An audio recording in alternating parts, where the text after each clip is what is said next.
Cousin ایک دوسرے سے سلام لیتے. بچیاں آیا کرتی تھی تو میری کبھی کبھی مجھے بتایا جاتا تھا، میں نے ایک پابندی لگا دی، بچیاں جب مدرسے میں آتی تھی کہ جو دور سے بچی آئے اس کو جس آدمی کا نام لکھا ہو بتایا جائے وہی لینے آئے.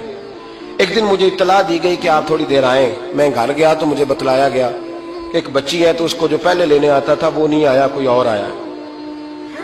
میں نے اس کے بھائی کو فون کیا کہ آپ لینے نہیں آئے. کہنے لگے یہ کزن ہے ہمارا، اس کے ساتھ بھیج دیں، آپ ہمارا ہی کزن ہے، خالہ زاد ہے. میں نے کہا یار آپ کہاں ہو؟ کہنے لگے مجھے 20-25 منٹ لگ جائیں گے. تو میں نے کہا ابھی کلاسیں بھی جاری ہیں تو آپ ہی آ جانا خود ہی. کہنے لگا سب آپ بھیج دیں، مجھے اعتبار ہے اس پہ. میں نے اس کو ایک بات کہی جو آپ کو بھی کہتا ہوں. میں نے کہا یار تمہیں اعتبار ہے تو اللہ رسول کو اعتبار کیوں نہیں؟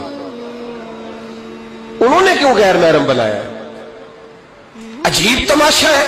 مجھے پھپھی ذات پہ، خالہ ذات پہ، ماموں ذات پر اعتبار ہے، نبی پاک کو کیوں نہیں؟ آپ کو زیادہ پیار ہے لوگوں سے یا نبی پاک کو امت سے زیادہ پیار ہے؟ کیا مطلب تماشا ہے؟ کیا مزاج بنا لیا میں نے اور آپ؟ نبی پاک نے ایک شخص پر اعتبار نہیں کیا، پر میں اس سے پردہ کرو. آپ نے اور میں نے کیسے کر لیا؟ نبی پاک نے خالہ ذات، پھپھی ذات، دیور پر، جیٹ پر، سالے پر، بہنوئی پر اعتبار نہیں کیا، پابندی لگا دی. تو نے کیسے کیا؟ تیرے دل میں زیادہ درد ہے، تو زیادہ دین کو سمجھنے لگا ہے، انسانیت زیادہ اچھل آئی ہے تیرے اندر. اعتبار کیا ہوتا؟ یاد رکھنا دنیا میں جتنے گھر تباہ ہوئے ان لوگوں کی وجہ سے نہیں ہوئے جن پر اعتبار نہیں تھا، ان کی وجہ سے ہوئے جن پر اعتبار تھا. گھر کا بیٹی لنکا ڈائے، بار والے آ کے کبھی بھی گھر میں کوئی نقب زنی نہیں کرتے، جب بھی کرتے اعتبار والے کرتے. میرے رسول پاک علیہ الصلوۃ والسلام کی وہ ازواج جن پر اللہ کو اتنا اعتبار ہے کہ رب کہتا ہے میرے محبوب کی بیویوں تمہاری جیسی دنیا میں دوسری ہے ہی کوئی نہیں. اللہ کو اتنا اعتبار ہے.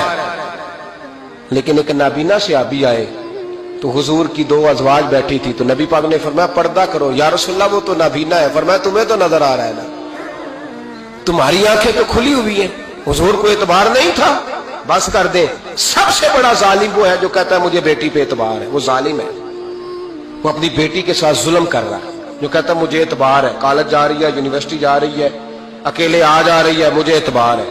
یہ ظلم کر رہا ہے بچی کے ساتھ. وہ تو بچی ہے، اس کا تو ذہن کمزور ہے. ہو سکتا ہے صاف دل ہو لیکن سامنے جو شیطان چوکوں میں گلیوں میں دائیں بائیں گھوم رہے ہیں وہ تو صاف دل نہیں ہے نا، وہ تو معصوم طبع نہیں ہے نا. تو بعض اوقات بڑے اچھے نفیس بچے بھی شیطانوں کا شکار ہو جاتے ہیں. خدا کا خوف کرے. حضرت عثمان غنی کی زندگی، حضرت عثمان فرماتے ہیں جو محرم عورتیں تھیں ان کی طرف بھی آنکھ بھر کے نہیں دیکھا، اس لیے کہ وہ خاتون ہے، میں مرد ہوں، میری حیا مانو. آج لوگوں کو شوق ہو گیا عورتوں کی مجلس میں دوڑ دوڑ کے جانا، وہاں بیٹھنا، وہاں وقت بتانا. پیرانے عظام کہتے ہیں کہ وہ درویشنیوں کے بیچ بیٹھے ہیں جی، باپ بیٹی ہوتے ہیں جی، مریدنی اور پیر. میں نے کہا کوئی نہیں ہوتے. اس رشتے پر استدلال ہے. اعلیٰ حضرت فرماتے ہیں واجب ہے پردہ پیر اور مریدنی کا. یہ پردہ واجب ہے. اگر کوئی شخص اس طرح بے پردہ بیعت لے گا، بیچ میں بیٹھے گا تو اس کا تو مرید ہونا ویسے ہی حرام ہے، جائز ہی نہیں ہے. جو سارا دن تویز دھاگے کے لیے بیٹھا رہے اور بیویوں سے گفتگو کرتا رہے. خدا را حضرت عثمان غنی رضی اللہ تعالیٰ عنہ کی زندگی میں جو باتیں ہمیں بہت زیادہ ملتی ہیں ان میں نفاست ہے، آپ کی حیا ہے، سخاوت ہے. ایک بات اور سن لیں، بڑا ستایا گیا حضرت عثمان غنی کو، پراپوگنڈے کیے گئے، آپ کے خلاف مہم چلی. عبداللہ ابن سبا نے بڑی مہم جوئی کی آپ کے خلاف. یہودیوں نے مسلمانوں کا روپ دھار کر بڑا آپ کو ستایا، تکلیفیں دی. جی آپ اپنے رشتہ داروں کو بڑا دیتے ہیں، فرمایا کرتے تھے جیب سے دیتا ہوں، مال خزانہ سے نہیں دیتا. حضرت عثمان غنی رضی اللہ تعالیٰ عنہ کو بڑا ستایا گیا. یہ واحد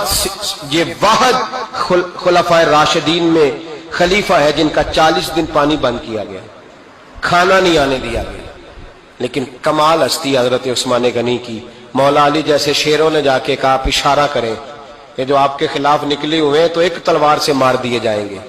تو حضرت سیدنا عثمان غنی فرمانے لگے میں وہ والا مینڈا نہیں بننا چاہتا جس کی وجہ سے مدینے کی گلیاں رنگین ہو جائیں. امن کا کعب خلافت چھوڑ دیں. فرمایا حضور نے کہا تھا اللہ تمہیں ایک قمیض پہنائے گا، لوگ اتارنا چاہیں گے، تم نے اتارنی نہیں، صبر سے، حوصلے سے، اطمینان سے۔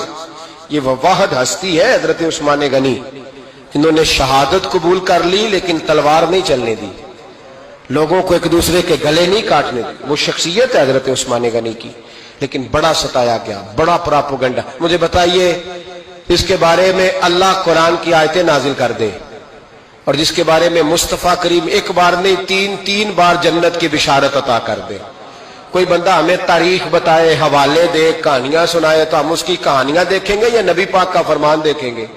بولیں، جا کے بولیں، جا کے۔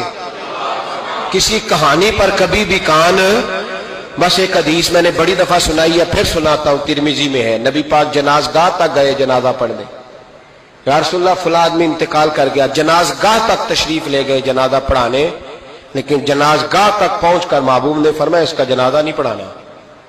یا رسول اللہ کیوں؟ فرمایا اس لیے کہ یہ عثمان غنی سے بغض رکھتا تھا۔